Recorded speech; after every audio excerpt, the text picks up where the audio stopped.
Alright, what's up guys? My name is Zach and today I'm driving a 1997 Lincoln Mark VIII. Up front is a 4.6 liter V8 and down below is a 4-speed automatic transmission. If you'd like to read more of my thoughts, head on over to carmarshal.com/overdrive, where I'll be writing a complete article about the Mark VIII, as well as if you guys would like to see my videos early, head on over to my Patreon. For only $2 a month, you can see all my videos before they're made public. But let's get back to that 4.6 liter V8. Now, Lincoln, as we know, is made by Ford, and Ford has put this engine in a lot of different things. Although this has been tweaked over the stock Crown Victoria, it's dual overhead cam, it has true dual exhaust, a couple other go-fast bits that give it a little bit more power over the Crown Victoria. All right, 4.6 liter V8, 4-speed auto.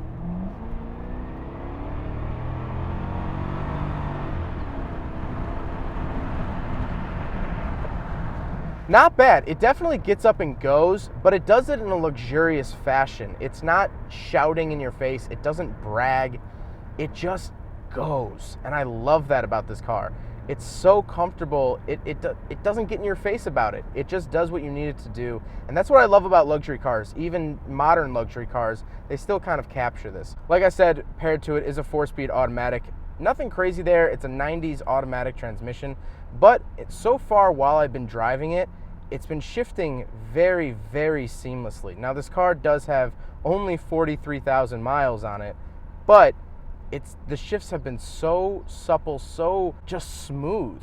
And I really don't expect that out of a 90s automatic transmission. Automatics from the 90s have, in my recent history, have been just horrible transmissions that you want to get away from. But this shifts great. It's nice and smooth. It's elegant, and I really like that. The last thing about the drivetrain is that the Mark VIII is rear-wheel drive, as well as it has air ride suspension, which still works. So when you're cruising on the highway, right around 60 miles an hour, the car will actually drop down to give you better aerodynamics. I think that that's really cool, and this particular car, that system still works, and every once in a while you can feel it kind of leveling itself out, which is a weird sensation, but really cool. So let's talk about the interior. There's a lot to talk about in here. The gauges are very clean, very simple. I'm a big fan of clean and simple gauges. I just like the look of them a lot, and at night they're green and orange, which is super 90s, but really cool, really easy to read. And that's what you want from gauges. You want to know what you're looking at. To the left, I have my panel dim switch, headlight switches, and then we get over to the door, which has a couple interesting things. First of all, it has sound system from JBL, but it also has the Ford logo on it. So I guess these are specific speakers for Ford. Then you have two different memory seat settings, which you guys know I love memory seat settings, but it actually has an off button. So you can turn off the memory seats. I've never seen this in any car I've ever reviewed. That's really cool. If we go down below that, it does have automatic windows, automatic power windows, but the unlock and lock switches actually say U and L, which is sort of interesting. I, again, have never seen a car just label it U and L. On the steering wheel, you just have your cruise control options, nothing too crazy there, although it is a telescoping steering wheel. In the center, we get a bunch of really cool 90s retro stuff. Up top, there is a little display that'll tell you a bunch of different information about the car. You can do a whole bunch of diagnostics. You can see how the air ride suspension is doing, if it's okay, if it's still functional. There's a bunch of stuff that you could cycle through that's really cool. Down below that, you have a bunch of different buttons that will tell you what is going to be displayed on that screen.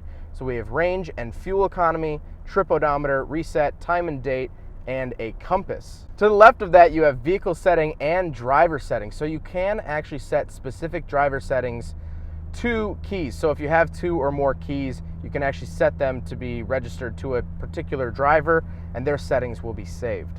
Then there is an aftermarket radio, because all radios from the 90s are junk, so of course you gotta switch it out to stay modern. And then you have your climate control. Nothing really crazy here, but you do get a rear defroster, which kind of looks like it's out in the middle of nowhere, but that is because the higher trim level would have heated seats, but this did not have that option. But I like that they didn't leave blank switches. I absolutely hate it when auto manufacturers leave blank switches, because it makes you just feel like a piece of garbage that you didn't pay the extra money. But this, if you don't know that heated seats exist, you wouldn't even know based off this panel, and I really like that. Then you have the shifter, really standard Ford 90s shifter, although when you do put the car in reverse, the mirrors will tilt down. A lot of modern cars do this. It's pretty common practice nowadays, but 21 years ago, that was not the standard practice, which is really, really neat. Then you come down to the ashtray and cup holders, which are super gimmicky, but really, really cool, and they're still functional, they're clean, and I like it.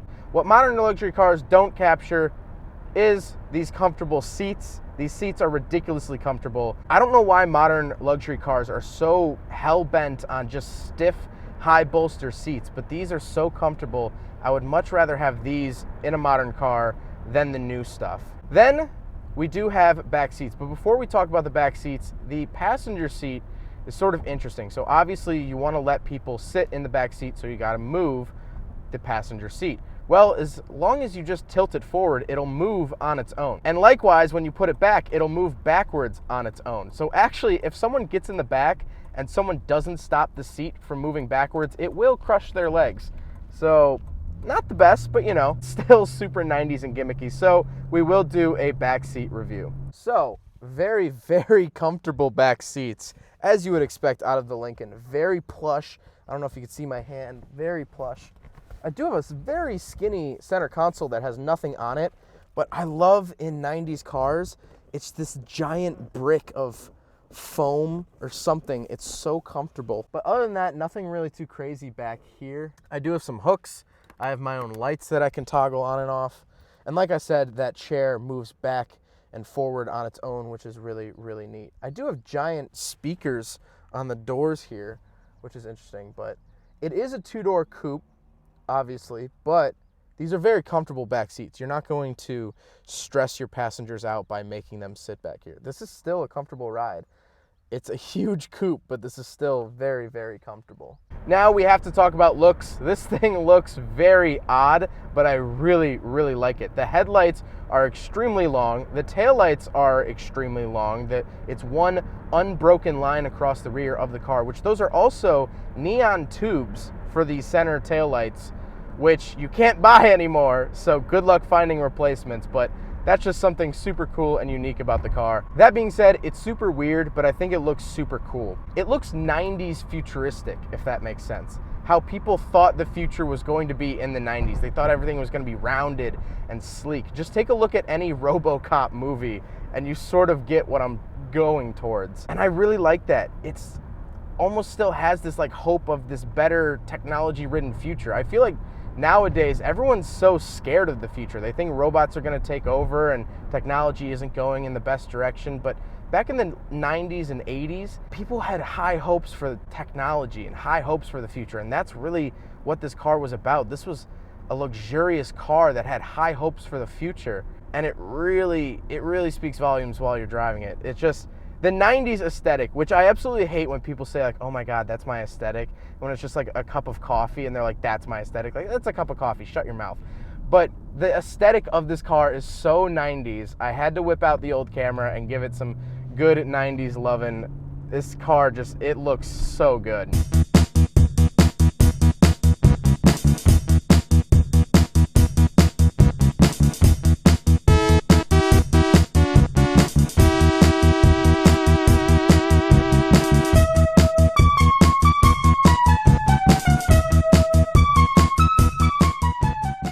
Well, I hope you guys enjoyed the video. I hope you guys learned something about this weird Lincoln Mark VIII. If you guys would like to read more of my thoughts, head on over to carmarshal.com/overdrive. But again, hope you guys enjoyed it. Don't forget to rate the video, comment on the video, and subscribe if you really liked it. Take care, guys. Aside from my soul.